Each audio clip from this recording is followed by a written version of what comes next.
everybody, what's up? Welcome to today's video. I'm Brian K, and today we're going to be talking about how we can add a simple interval into our guitar lead lines and totally make things a lot better than they were before we did it.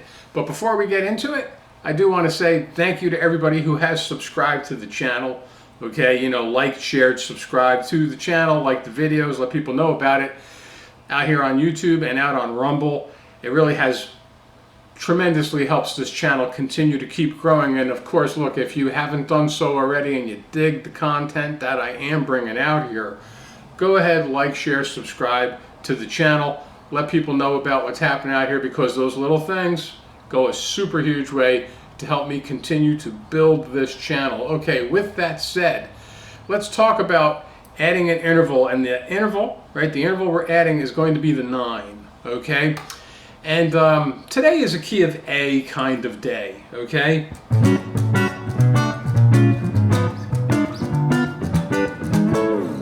We're in the key of A major, okay? And we're going to be looking at things in the context of like a 12-bar blues, you know, in A major. So we're looking at a 1, 4, 5 where we have A major, D major, and E major chords of some kind in our progression, okay, and a 12 bar, all right? And we're going to be looking at how do we add the 9, right? Adding a 9 into our lines, okay?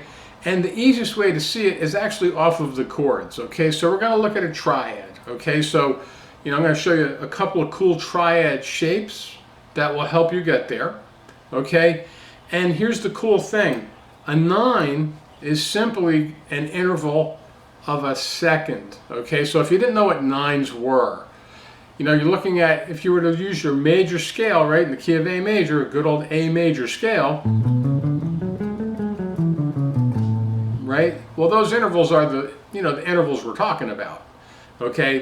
That's where your chords come from, okay? And it's also where the notes like 9s and all these things, 11s, 13s, all that stuff, it comes out of the scale. And traditionally speaking, you know, you're looking at a 7-note scale here for an A major scale. So it's 1, 2, 3, 4, 5, 6, 7, and then you're at the octave, which is just really your root note, but you can write that as an 8. So some people will do that. The octave will be the 8 symbol, the number 8. So what that means is that when you get to your, basically your root note again, and you kept counting from there, that's 8, which is really just 1 in disguise, right? It's just a root note in disguise, but it's an octave higher in pitch than where we started, from the A note at the 5th fret on the low E to this A note here at the D string at the 7th fret, right? That's an octave higher, that's the 8, and then you just be simply going to the next note, which would be your 9, which is really just a second, because if I played this 2-octave scale from the low E to the high E, I just have the same scale twice. It's just that when I get past the octave, it's the same intervals, the same notes again, an octave higher. That's 1, 2, 3, 4, 5, 6, 7. We'll count this as 1 this time, right? 1, 2, 3, 4, 5, 6, 7. 1. You're back at 1. There's 2 octaves. Right? We went from this note to the first octave, and then from this octave A to the next octave A up on the high E string at the 5th fret. But if you were going to count this as that octave being 8, right? 1, 2, 3, 4, 5, 6, 7, 8, 9. There's 9. It's a second. It's just a second, right? So what that's telling us is that the 9 lives basically a whole step, okay, 2 frets above your root note. That's a major second interval, and when we're looking at a major scale like this, you can just simplify things and say all of the intervals are major, even though there's some other things happening with the 4 and the 5, but we'll just say, oh, they're all major intervals, okay? So, right, here's your first note, A. Well, that B note right there, right, it's 2 frets, which is a whole step on the guitar above your root note. That's your 9. So these can be looked at as 9s anywhere you want to play them, and we're going to say, hey, it's going to be off of a triad. So you need to know a little bit about some of these things, okay? Triads, which is your basic major chord. It's just a triad. It's a root note, a major third if you didn't know, and a 5th, okay? And the easy triad that we're going to look at is going to be simply this A major triad right here, which is the top part of a big old A major bar chord, okay? If you had your A major bar chord, the one we all know and love, with the root note on technically your low E string, right? But you play this major chord, bar chord. Well, you have an A note up here, and if you looked at the top 3 strings, it's this shape. You have the 5th fret on the high E, the 5th fret on the B string, but then you have the 6th fret here on the G string, and that's a triad. It's just those 3 notes. It's a root note, a major 3rd, and a 5th, right? So we're going to look at this triad off of the 1 chord for the A. And look, if you go a whole step above that root note right here, there's your 9. Okay? We can add this really easily into our pentatonic scales, like our minor pentatonic scale. Okay? You can add this in there. As long as you know what the root notes are, you can do this real easy.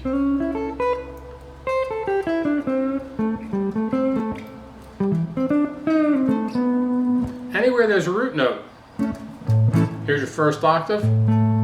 Right, we'll look at the other triad we can look at would be this A major triad right here, which is the root note, the 3rd, and the 5th. This one was a root note, a 5th, and a 3rd in the bass, but this one's got the root note in the bottom of the triad. Root note, 3rd, 5th, right? So we took that A note, the root, put it down there, but these 2 notes are the same. So we've got a couple of shared tones here in these 2 triads. But again, right, if you just go up 2 frets from the root note, this A note right here, there's your 9.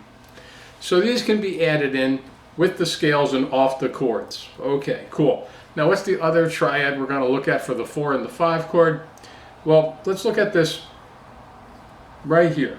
Okay, this would be the big part of like a D bar chord, right? This middle part right here. The root note's right here in the middle, that's your D. You have a major 3rd on the top. If you didn't know, now you do. And it's all on the same fret, right? In this case, it's at the 7th fret. So it's the D string, the G string, and the B string at the 7th fret with the root note being on the G string. There's the D. But then, okay, there's your 3rd on the top, and the 5th is in the base of that triad. So this has the root note in the middle. So that means that for the 9, just go up a whole step from your root, right? From D to an E, you have instant 9, right? Right off of the triad. And for the 5 chord, hey, you just take this, move it up 2 frets, right? Move that same shape up 2 frets. Go up a whole step with that triad and you have your E, so there's your 5 chord. Same thing, here's the E, it's on the G string up here, you know, at the 9th fret in this case now. Go up there, right? E to the F sharp. And there you go. Whole step above your E, you're in 9ville, instant 9. Okay, so the thing to do is to just, for one, this first thing is be able to see that. So those are your triads for your blues, your A chord, your 4 chord, your 5 chord, back to 1, right? And you put that into the context of your 12 bar changes, and you have an easy way to, one, outline the chord, but also two, to get the 9s inside your lines, right? Stevie Ray used to do this a lot. He'd do like that kind of a thing with a hammer and a pull on from the root note. In this case, we're looking at an A minor pentatonic scale.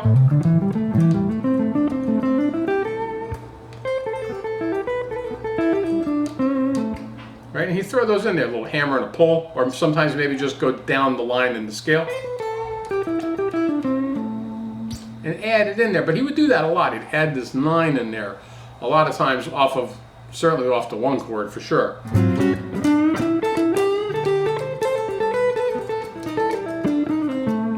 Maybe add some other notes from some, like the blues scale, whatever, but you get the idea, right? This was just an easy thing to do.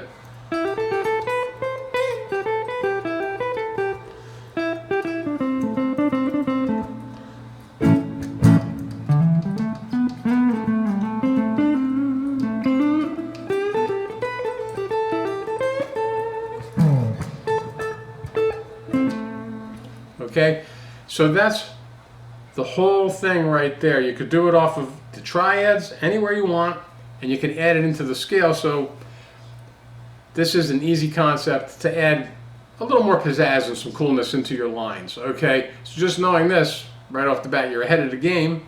You're ahead of a lot of other guys that don't know about this thing with the interval and the 9. So add the 9, add some spice into your lines, right?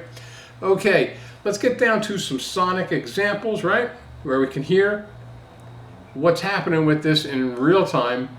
You get an idea of how you can pepper these things into your straight ahead minor pentatonic blues lines, right? And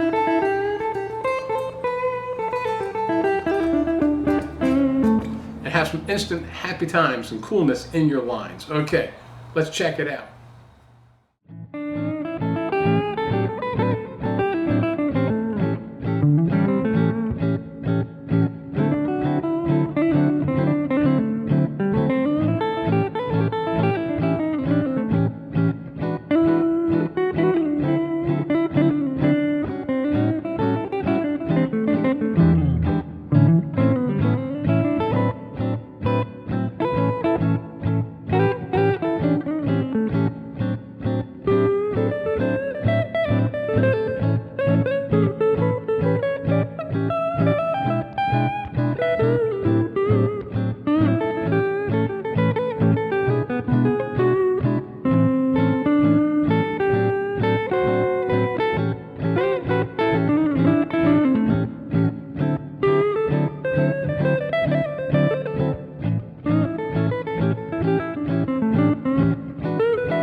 Okay, as we can hear, right, simply adding this 9 into our minor pentatonic scale off the triads, right, into the scale and off of the chord, instantly adds some sophistication and expands our creativity exponentially, right, when we're saying something with a guitar solo on our blues. Okay, have a good time with this, all right, and until next time, peace.